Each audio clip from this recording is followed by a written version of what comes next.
All right, folks. Good morning or good afternoon, depending on where you're joining us from. Heather Nickerson, co-founder and CEO of Artifacts. And this is our second in our 5-part series, Artifacts for Professionals. Today, we will be addressing how to preserve stories with compassion and care as you artifact items with or on behalf of your clients.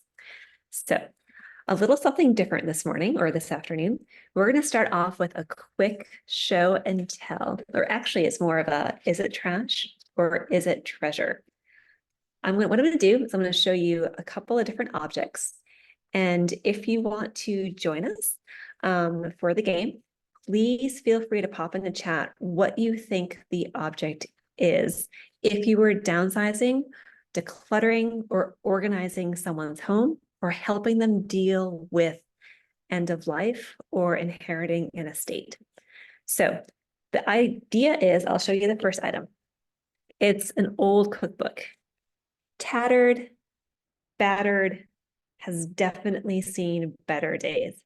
If you were helping a client organize their kitchen, or you were helping a client downsize into a senior living facility, or maybe you were helping a client who inherited a house full of stuff to sort through and decide what to do to keep or to part with the item, and you came across this cookbook, what do you think you would do with it? Would you say it's a treasure, we're going to keep it forever?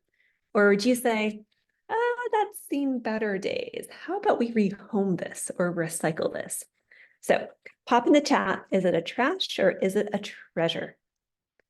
Oh, I like this. Karen says, carefully flip through to find treasures. Yes.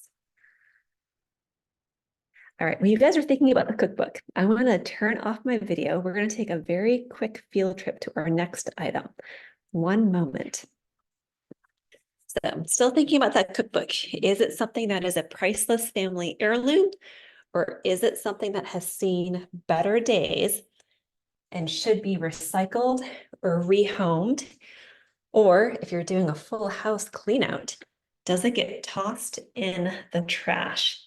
These are really hard questions when you're working with a client. Or if you're an end of life professional working with a client who's inherited an item, it's even tougher because the owner of the item may not be there to tell you the story. All right, I'm going to turn my camera back on and hopefully this has worked. It has. All right, second item of our game, trash or treasure, is a 4-foot by 4-foot oil painting in a gold frame. You can see it takes up a lot of space. So what if you were working with a client, you were helping them to downsize or to organize, or end of life, you're helping a client who inherited a large estate and they're trying to figure out what are they supposed to do with this? What would you have your client do with that painting? Is it a trash or is it a treasure? Would it be sold because it has financial value? Or would you hold on to it as a family heirloom? Or is it just simply not your client's taste and out the front door it goes? These are real life questions we often have to grapple with when dealing with the stuff in our lives. All right, so we've got some really fun comments here in chat. We've got really talk to the owner you were with about why they have it. What do they know? That's a great comment, Paula. Beth says it's a treasure, but could be saved by scanning regarding the cookbook. Rachel says I would help them find their favorite recipes, artifact them, and send it on its way. Julia says pull out your favorites, trash the rest. Karen tried to determine if it's an original copy. That's a good idea. Original painting. Julia, with regards to the painting, do they even have space for this? Those are all awesome questions. And this is what happens when we start dealing with the stuff. So because this is artifacts, let's talk about that cookbook for a moment, right? This cookbook is my mother's cookbook. It is one of my most prized possessions I have from her. My teenage daughter, though, until she knew the story behind the cookbook, often joked, Mom, first thing going in the trash. Why do you even have it? It's totally useless and it's falling apart. Surely you could find a better copy on eBay. So item one, in this case, it is a treasure. It's a family heirloom. And yes, it has definitely seen better days. All right, let's talk about the painting for a moment. Beautiful painting, oil painting. However, in my family, if I get hit by a bus tomorrow, the kids know there is no reason for them to keep that painting unless they absolutely love it. We bought it at a home design store simply to fill space on the wall. There is no story. There is no family history behind that painting, and it's not even that valuable. It was not, in our minds, a family heirloom. It was simply bought to take up wall space because we needed to put something downstairs. So this is what happens when stuff can't talk. This is what makes sometimes your job as professionals really, really hard when dealing with the stuff in people's lives. So I want to, before we jump into how do we artifact these items to preserve the stories with compassion and care, I want to set the stage for a moment that it's when we're working with our clients, regardless of where they are, if they're downsizing, organizing, if they're dealing with after loss, or they're dealing with end of life planning, anywhere in that spectrum, it's really important to honor the lives they've lived because their stuff represents places they've been, the things they've done, and the many lives and adventures they've had. So as you're going about your work, if you're thinking of incorporating artifacts into your business, we want to emphasize the importance of setting aside space and time to capture the stories. And by stories, remember with artifacts, it doesn't have to be a life memoir.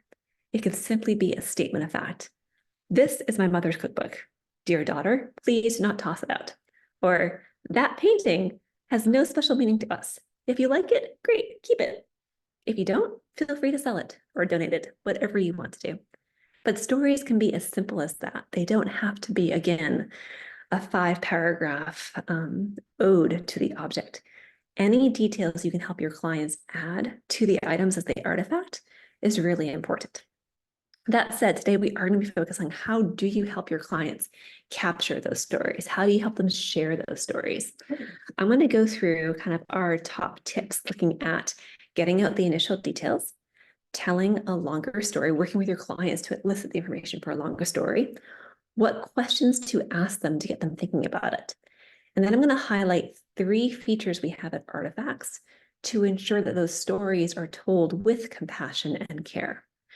We've heard a lot of anecdotal stories from some of our move managers and photo manager colleagues that when they sit down to start going through the stuff, be it physical objects or photos they're working with clients on, the stories are coming out anyways.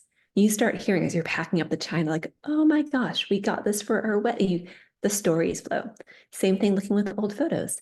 You start going through to organize them and the stories come out naturally. So how do you best help your client to capture those stories in a way that is meaningful and lasting for the generation to come? That is today's topic of conversation. So I'm going to go ahead and share my screen. I do have a very brief PowerPoint, just like last session, to go through with you all to highlight again some of the items we're working on today. And then after that, we're going to jump right in and I'll show you with artifacts how we do all the things that we're talking about today that we're doing. And I am not jumping into the live demo right now. We're jumping into the PowerPoint. Let me stop sharing and find out where on earth I just had the PowerPoint open. I am sorry about this, folks. Just 1 second. Let me get this going. Here we go. Nothing like technology to elude the best of us. All right. Let me try this one more time. Try sharing screen.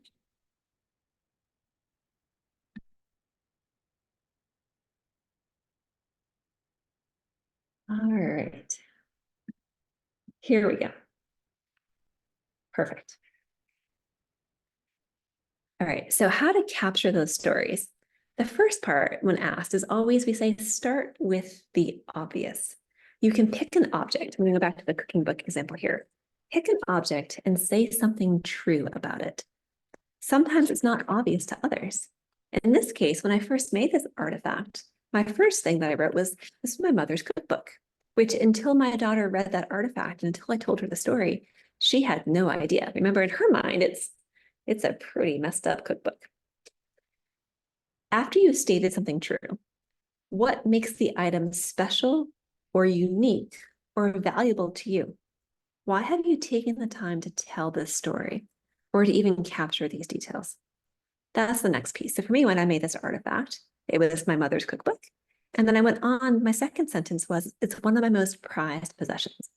And I went on to tell the story about how my mother was an amazing cook. And this is one of her go-to cookbooks. So now my daughter's understanding, hey, this was grandma's. This was important. And here's why it's important. Those two really simple steps can help create heart value for the object and also potentially financial value too, depending on what the object is. An example that Ellen and I often use, if you listen to us in podcasts, is a leather jacket, right? You could pull a dusty leather jacket out of the closet, state something true. It's a leather jacket.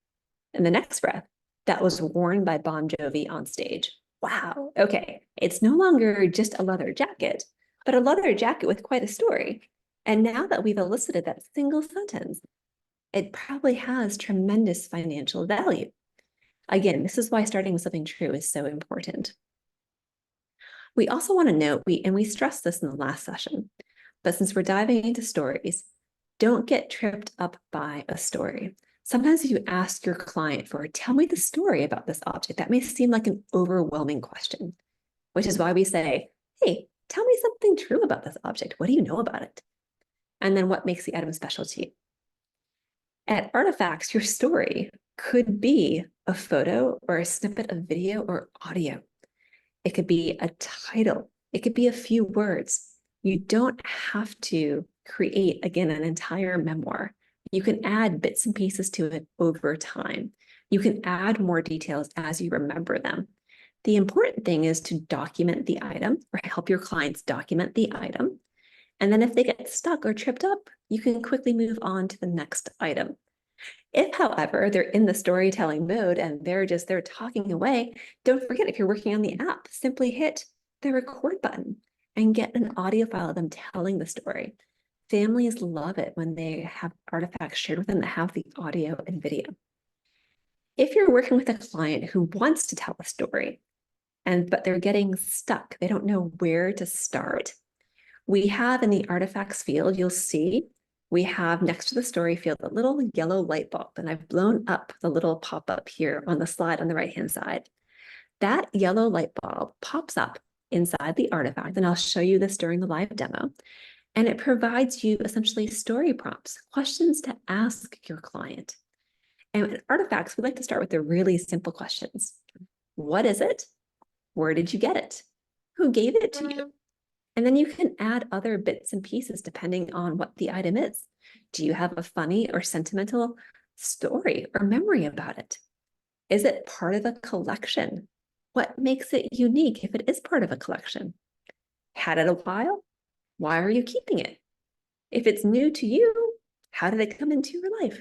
These are all questions you can ask your clients if you're helping them to capture the stories behind the objects. If you're helping a client tell a longer story, and in our experience so far, we hear a lot from photo managers. When you get into those photos and clients, they just want to talk. And you're getting, sometimes it's a life story. Also from folks who are helping clients process the grief in the end of life or after loss field. This is where sometimes those longer stories really come to the forefront really quickly. So how do you help your client preserve those longer stories and to capture them in bite-sized pieces? So as you're going through with your client, these are tips you can either work with them on or tips you can give to your client. But emphasize within the artifact, maybe upfront in the artifact, why does this matter? Why are you telling the story? And this goes back to our days when Ellen and I grew up at the CIA together, learning to write for presidents and leaders within our US government. You had to, it was called bottom line up front, or the bluff. You had to get to the point right away to capture their attention. So if you have a client working on a longer story, encourage them to put right up front, why does this matter? So that way, when they share the artifact with their family, the family's not having to read for 5, 6, 7, 8, 9, 10 paragraphs to get to the why does it matter? Why are we even talking about this item? If you can put the why it matters up front, that helps to anchor the story in the individuals, in whoever's reading the story, in their own perception, in their mind. With the longer story, you want to make sure you cover all the key details. And we refer to these as the W's: the who, what, when, where, and of course, the why. What's the connection? How does this object relate to either other objects you have, to people in your family, to experience you've had as a family? How does it tie together? What is the connection there? That's an important piece to uncover when you're doing these longer stories. And then last but not least, what happens to it in the future? If you have your client who's super excited to tell you these stories and they're enjoying the storytelling portion of this, get them to think about what happens next. Because at the end of the day, our stuff has to go somewhere. And if you're able to help your client create a roadmap for their family of what happens next with that stuff, that is hugely helpful, not just to them, but to that next generation. So when you think about the story, the longer story, don't be afraid to ask your client, what do you want to happen to this in the future? And then use our in the future field that we highlighted in the last session. And last but not least, since we are talking artifacts and we are going to talk about privacy, this should come as no surprise to anyone, we want to advise you to take care with those details. And when you're working with clients, balance details with privacy. If your client starts telling a really revealing story, or one that it may be funny because the two of you are sharing it and you have that close relationship with your client, but if they plan to share it wider within the family or with friends, you might want to advise the client, hey, let's think about this. Great if you want to document it, but maybe we don't share it with everyone. Or if you want to share the story with everyone, maybe we leave out some key parts, or maybe we edit them, or maybe we simply change names or use initials, whatever that happens to be. But you can work with your clients to make sure you balance details with privacy. Typically, this is not an issue we have at Artifacts because everything is private by default. But we never want to be the source of a family feud because someone shared details or a story that maybe someone else didn't know about. So just, I think, keep that in mind as you're artifacting. Sometimes those stories can lead to very private details. One thing that we've done at Artifacts is, again, location, value, and in the future, and documents are not shareable publicly. So you can rest assured, you can let your clients know that if they are going to be uploading documentation to their artifact, or they do want to input the location, the value, and even what happens in the future, if they choose to share that artifact, that's not shared unless or until they give someone full control, as we demonstrated in the session last week. We also want to advise when you're writing some of those family histories and stories, avoid full addresses, full names, specific dates and account numbers. We have a lot of family historians and genealogists, even professional genealogists, who will document some of the maybe old photos or other pieces of family history with artifacts. If your client, again, is intending to share the artifact, just make sure some of those details are shareable, that you're not divulging anyone's private information that wouldn't want the information shared publicly, if that is the intent. But again, just to keep in mind, balancing privacy with details. Sometimes those long stories have really amazing details, but we want to make sure that, again, everything is always at your client's discretion, whether or not they want to share, but that if they are sharing, they're sharing safely and securely, and they're aware of their privacy and also others that they're writing about in the artifact. All right, so that was a lot of information in kind of 4 quick sections. I want to dive in now to our 3 tools that will help you help your clients tell those stories and preserve those stories for generations to come. The 3 tools will highlight our timelines, tags, and in remembrance. And after this, I'll jump right into a live demo to show you how to use each of these functions. So first is timelines.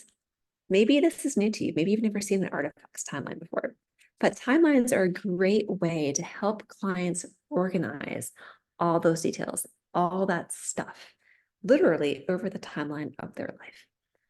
I'll show you in the live demo how to make the timelines, how to rearrange the items on the timeline, and then how to view the timelines.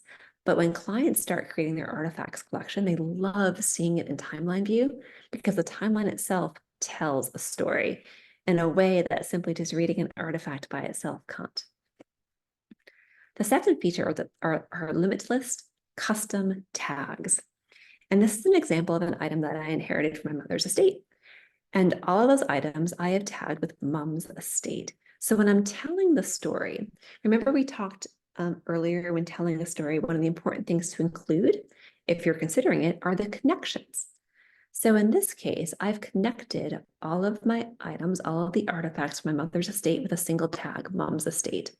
I can click on that tag and pull up all of the items I chose to keep from her estate, instantly connecting them with a click of a button. So even if I forget to include in the story field of the artifact how it's connected, with the tag, I know the items are connected. Oops. And I'm not sure what happened there, but we're going to go back to, I think the screen sharing said it was paused, and I'm not entirely sure why that happened. Our last feature, though, is in remembrance, and I'll show you how to do that in the live demo. So let me go ahead and share the screen again, and we'll jump into the live demo. And again, if at any point you have any questions about any of this, please feel free to pop your questions into chat. All right, so I'm going to cheat a little bit and go over to my, again, the little circle, my control panel. Going to go back into my welcome page. And I'm going to start with, let's go into the timeline features. I'm going to go into my artifacts, and I'm going to go into timeline view. If you haven't seen timeline view, I encourage you to check it out. It is fascinating. I will admit, in my own household, when we released it, I don't think my husband got any sleep for an entire weekend because he was up all weekend trying to organize his timeline of his artifacts. And since he had several hundred artifacts, it was quite a task, but it made him very happy to know they were all sequentially ordered. And then at Thanksgiving, he brought out his laptop in the middle of Thanksgiving dinner to show the children his Artifcts timeline.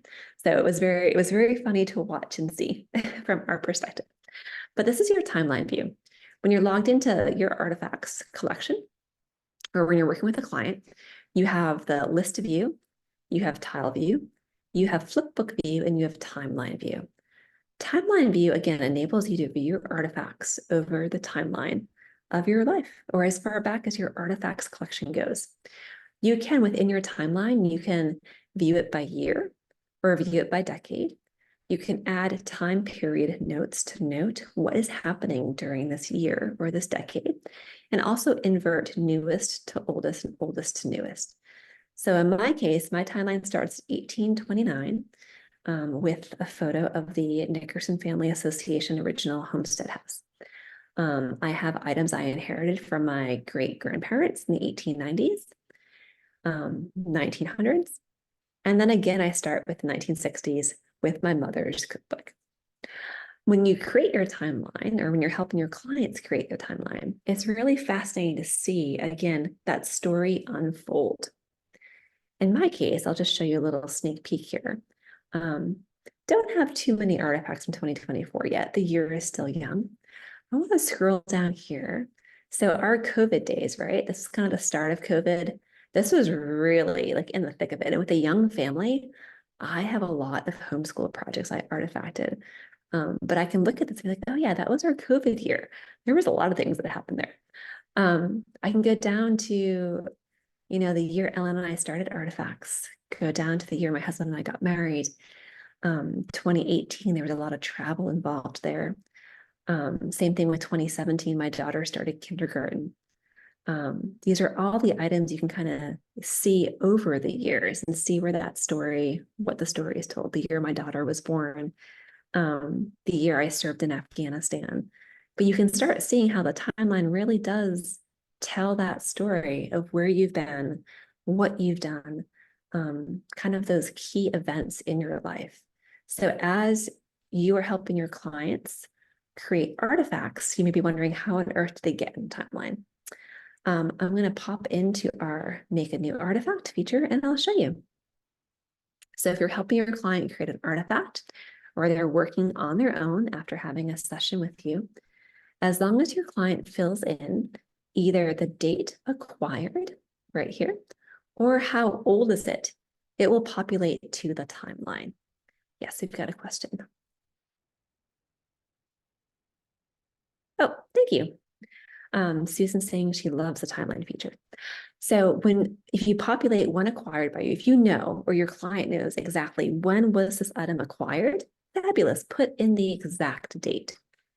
If you have just an idea of how old this is, you can put in exact year, circa, or even century, and then add in the date.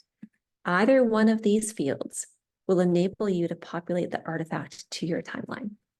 You may be wondering now, what happens if you don't fill in either field? Then what happens?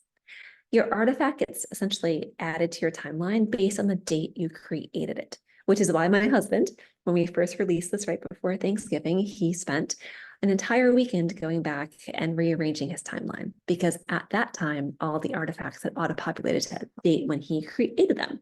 So he had hundreds of artifacts for 2021, 2022, 2023, but he had nothing from the 1950s or 1960s. So that is how you can easily go back and add in the date, or when you're making a new artifact, add the date going forward. I want to close out of here too, because the other thing you can do in timelines, you don't have to be inside editing or creating an artifact. You can also, with timeline view, simply drag and move your timeline. So I want to pick these glasses, one of my favorite artifacts from this past year, and say if I want to say, you know what, I forgot, I didn't get them for my birthday last year. I got them the year before. I can drop and drag my timeline the year before. And then I can change the date when acquired by me, or add a different date, click done, and it will move to that new spot on my timeline. So you don't have to be in the edit new artifact or edit artifact feature to go back and update a timeline. You can simply drag and drop. It's that simple.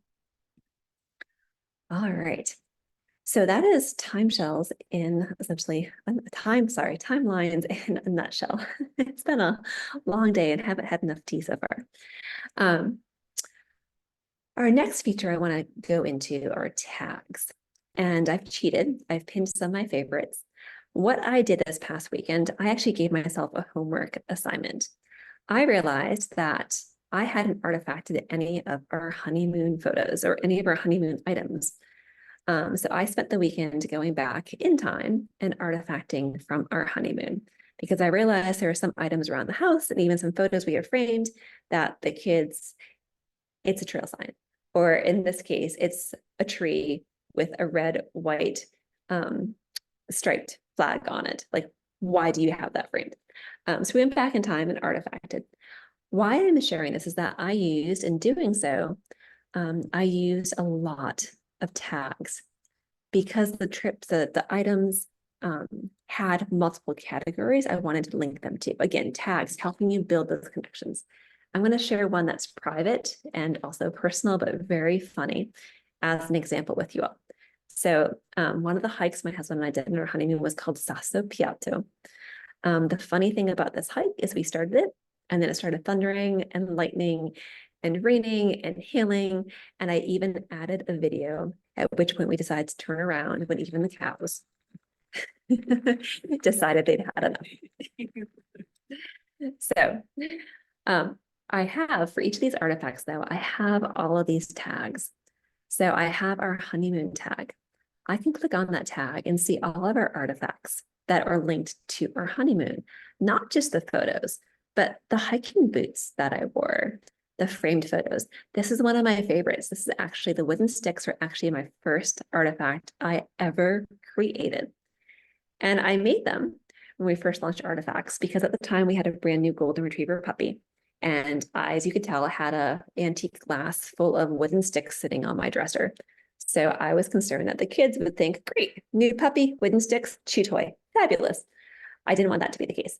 So I artifact them, explained the story behind them, the reason we have these wooden sticks sitting on our dresser, what we intend to do with them one day.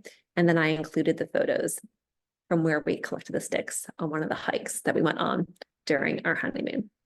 But again, clicking the honeymoon link got me to that whole collection of items.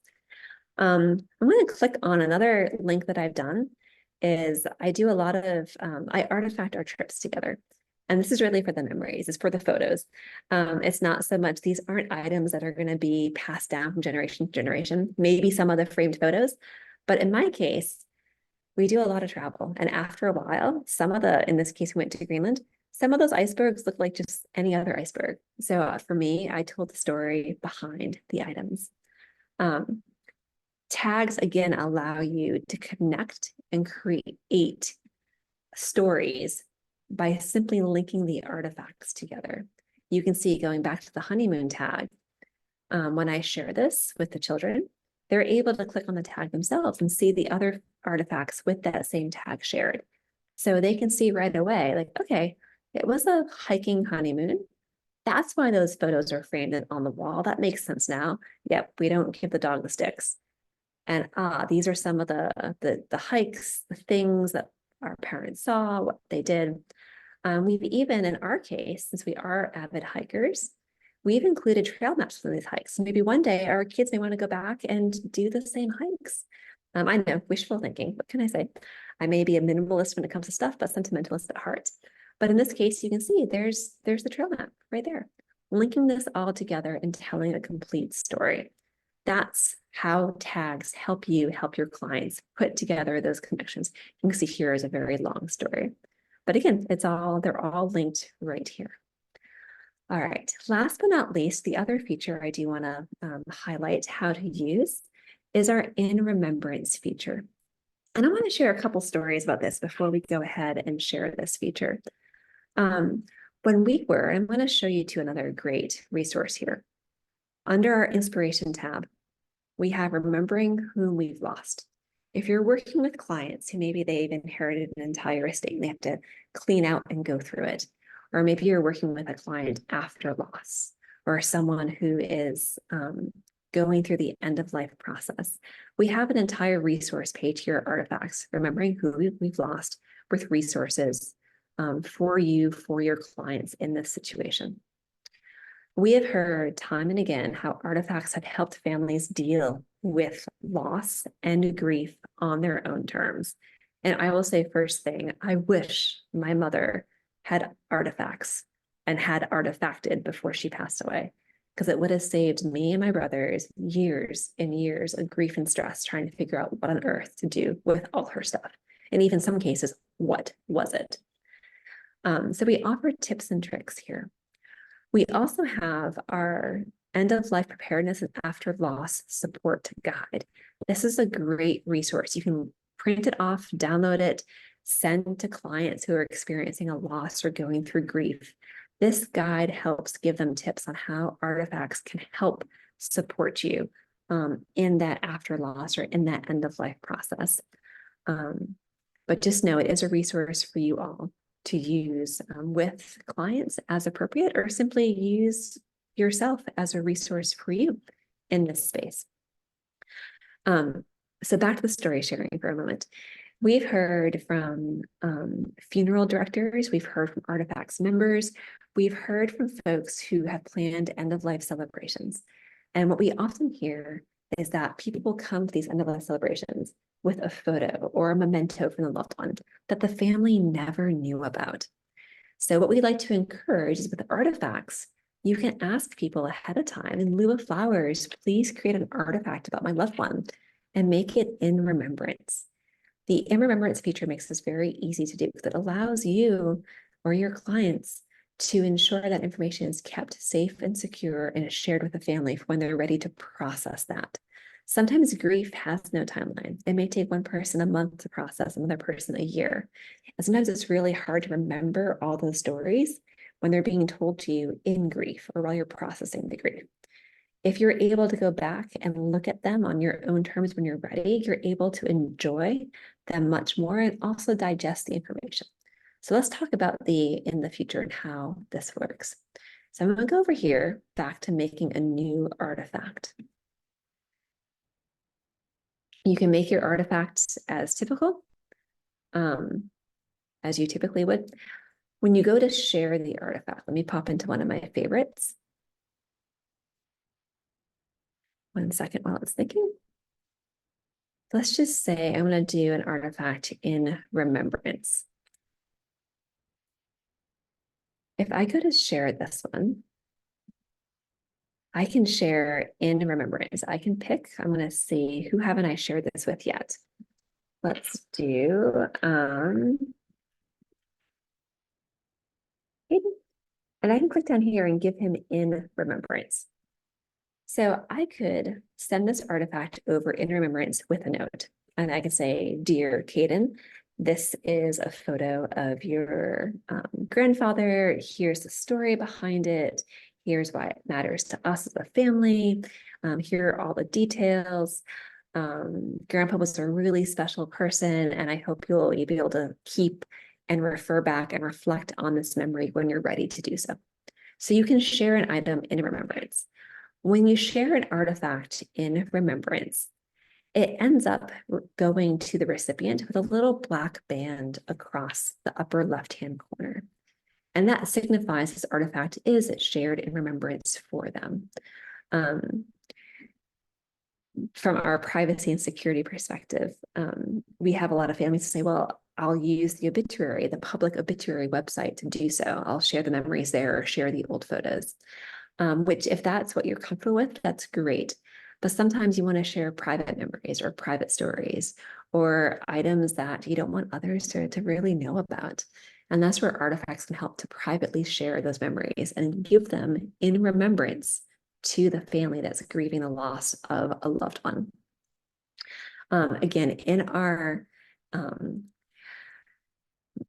the Providing After Loss Support and Better Prepared in Life guide, we go through how to do this. I'm going to scroll down here quickly to the In Remembrance feature, and you can see what that artifact actually looks like. We have it. Oops. Here's an example, one given in memory for a military member, but it is preserved for their family to understand the history and the story behind it and why they will never forget the service of their loved one. So it can be a very powerful feature. We have spoken with folks who've both on the downsizing side, helping families after they've downsized to go through some of the stuff of loved ones who've passed away. Also working with photo managers who do end-of-life celebrations. Having those artifacts in remembrance can be a very powerful way to, again, bring the story to the forefront to help share why an item is of importance or why that story matters. Can help a loved one even process it. Sometimes the writing of the artifact can be very powerful to help process that information, process that grief, and help preserve the memory.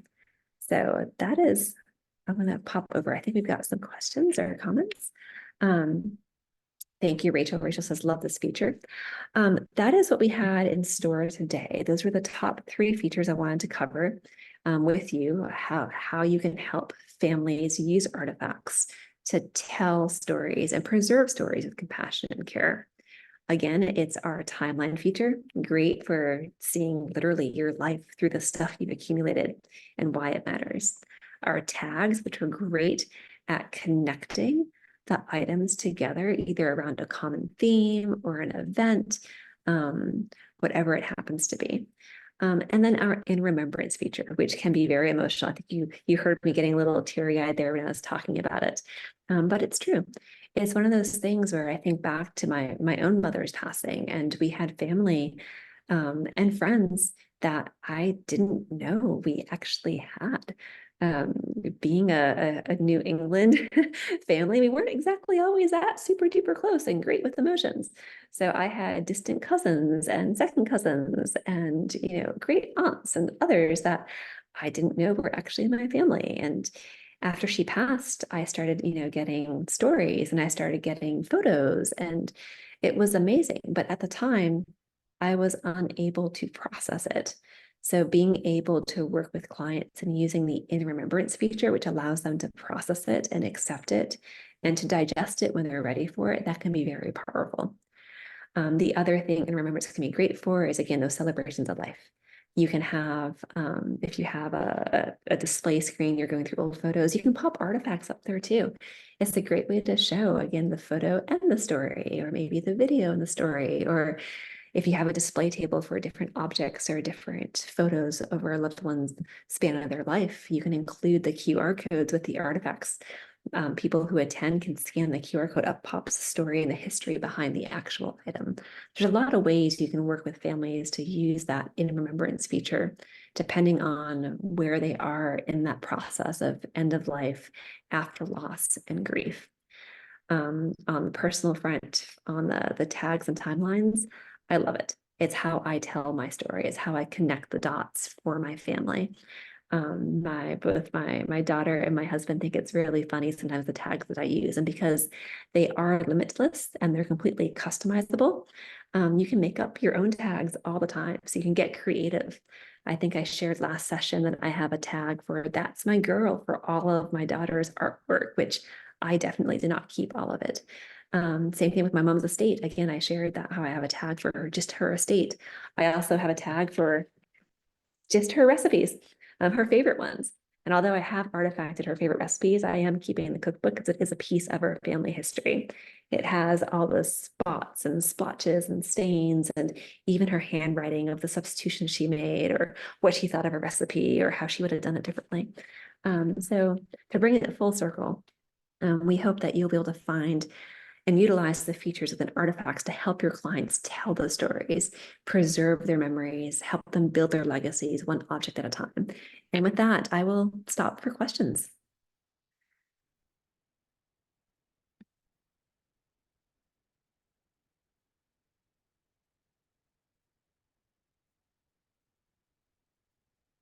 No questions? We do have, again, if you go to our website, the inspiration section has a lot of great resources that you can use with your clients. All those downloadables are completely free, so feel free to share them. Feel free to send them to clients. Feel free to include them as you're working with either presentations or if you're working with groups. But what is the website? The website is artifacts.com. That's artifcts.com. Great question, Karen. Does Artifacts offer an affiliate program of any kind? So the short answer is no. Next week, we're going to be discussing how to work artifacts into your business model. What we have heard, and we've tested this for the past 2 years, is that because our price point is so low and so reasonable, and we're actually very, very proud of that. Remember from last session, pricing should never be an obstacle to artifacting or preserving your legacy. That if we were to offer a standard affiliate program, it's a couple of dollars per account. What we have found works much better is that you all as professionals get the billable hours for using artifacts. We provide the free training, we provide the free resources, and then you're able to artifact with your clients based on what essentially event in life they're going through. It could be home organizing, and you're going to spend a couple of hours artifacting all that kid art to make space for whatever else is coming in the front door. Or maybe it's that greeting card collection under the bed. You can artifact it and get rid of it. Or alternatively, artifact, keep it, store it, use the QR codes to know what's in that box in the attic or in that box or bin in the basement. We have found that a lot of folks in the moving and downsizing, even realty industry, will use artifacts as a thank you gift for their clients. Their clients love it so much, they start artifacting, they'll call them back and say, hey, that was great. You helped me downsize. We went through this artifacting process together. I want to do more of that. Can you come and sit with me and do another half day of artifacting? So it's also a way to generate recurring revenue. We'll be covering all this in the session next week, along with a guest cameo appearance by Matt Paxton. He'll be sharing how he uses artifacts with his clients to grow his business and also increase his revenue client by client. Paula says no questions. Great, looking forward to downloading the preparation after loss support guide. Fabulous. Rachel, can you create an account for a client and hand it over to them? Rachel, yes. Starting in 3 weeks at the end of this program, we will be officially unveiling our new Artifacts for Professionals platform, where you'll be able to set up accounts for clients, artifact with them, and then securely transfer it over to them. So no need to share passwords, no need to commingle artifacts. You're able to keep everything entirely and completely separate and private, client by client, and manage multiple accounts. So that was a bit of a sneak peek. I hope my co-founder isn't too mad at me for sharing that. But yes, that will be at the end of this. That's our big culminating kind of unveil, is that ability to operate in our new Artifacts Professionals platform. Does Artifacts offer any printed or online promo resources for pros to utilize? Yes, Karen, that will be coming. So next week, after the next session, which is how to grow your business with Artifacts and incorporate into your business model, we will be having the downloadables from that session will include materials to use with your clients. The other thing that is, I want to quickly go back to sharing my screen for a minute. You can always use any of our checklists. Remember, they're here under inspiration, free checklist, get inspired. All of our checklists are free and downloadable. We have folks that use them with clients or leave them with clients as leave behinds to get prepared for the next session. Some of our organizing professional users will use the decluttering checklist kind of as a homework assignment for their clients. Like, hey, let's think through some of these things. If you have things that are really sentimental to you, but you no longer have the space, great, set them aside. We're going to artifact them together. Again, children's artwork, greeting cards, letters, you name it. There's a lot in the decluttering checklist. That's very useful. Photo managers love the old photos checklist. Once you've managed and organized tens of thousands, if not 20,000 plus photos, you can then tell your clients, great, we're going to sit through and go through this checklist and then artifact kind of those top 20, one from each category, to ensure your family has the story, the meaning, the memories behind it. Legacy is another great one. If you're working with a client, and we have folks in, surprisingly, even wealth management, estate planning, and of course, end of life, who use the legacy checklist. And it's a great way to get your clients to think about what is the legacy they want to leave behind. And by legacy, we're not talking about name on a building or a massive donation. That may be part of their legacy, but sometimes it's the really small details, the things that matter most. Sometimes you'll be really surprised when you sit down and start working through these checklists with them, what they want to note as their legacy. So these are all free, downloadable. We have a lot. Wedding season's coming up. You're working with a client either to organize, kind of get things ready before or post-wedding, or photos after weddings. We have an entire checklist just dedicated to paper stuff, since paper tends to be very sentimental and sneaks up on us. And we don't think about a single card taking up a lot of space. But I think, as I shared last week, sometimes we have bins and bins of cards. You can artifact and keep the memory, keep the artifact, and no longer the bins and bins and bins of paper. So again, these are all free to you to use. So feel free to share with clients, feel free to incorporate into social media posts or blog posts, but they're in our checklist section. And they're a great way to really get clients thinking about some of the stuff in their lives. We even have an in-memory checklist. Again, totally free to download and to use. This is, again, that's that black band, how the artifact looks like when it's in remembrance. And this is a really beautiful way that you can help a client pull that together, help them, it sounds silly, but sometimes it's, again, those really small sentimental items that can mean so much.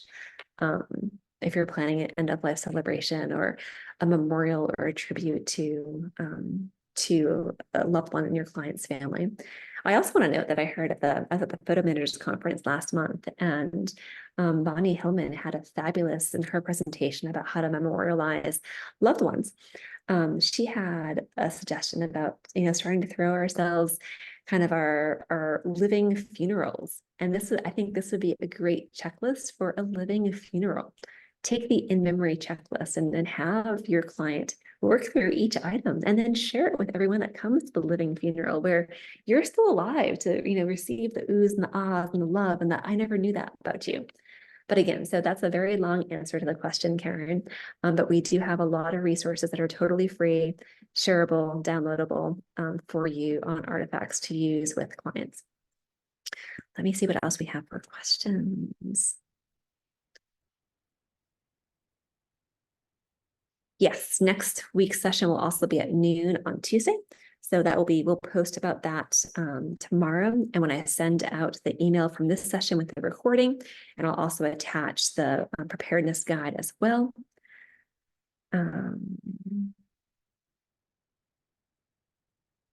Excellent. I'm glad the checklists are hit.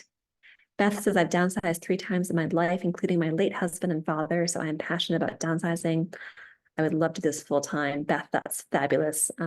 Hopefully the session next week will be really helpful with how to incorporate this into your existing business model, or if you're starting a new business, how to incorporate it into your new business.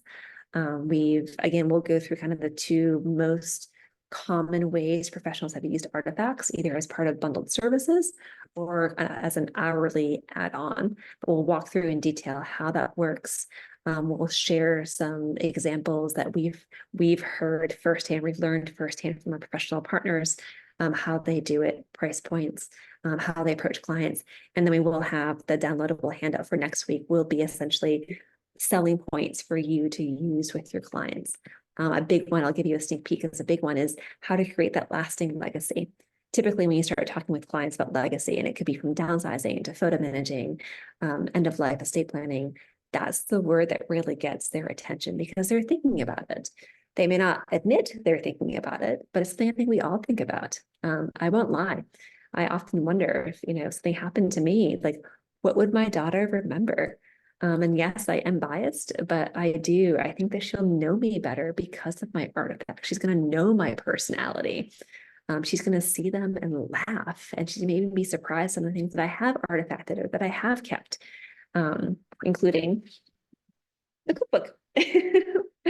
But again, this is all part of what we're doing with our ongoing series. 5 sessions, 12 noon Eastern, 9 a.m. Pacific. They'll all be made available to you recordings after the sessions. And then when we launch the new Artifacts for Professionals webpage at the end of the 5th session, they'll have all the recordings housed there as well for you to refer back to at any point in time. So with that, if there are no further questions, I will conclude the session. I will note, I'll put my contact details in here for anyone who's joining us new who didn't make the first session. Please feel free to reach out to me at heather@artifcts.com. That's heather@artifcts.com. If you have any follow-on questions, we're always happy to assist and to help in any way that we can. And please, if you did not see the first session last week, happy to send you a link to the recording if you didn't get it via email. It has a lot of details, tips, and tricks of how to use artifacts writ large, and all of the resources we built into the platform for you as professional users and members. So thank you so much. I appreciate it, everyone. Hope you all have a great week, and I look forward to seeing you all next week for our 3rd session. Thank you.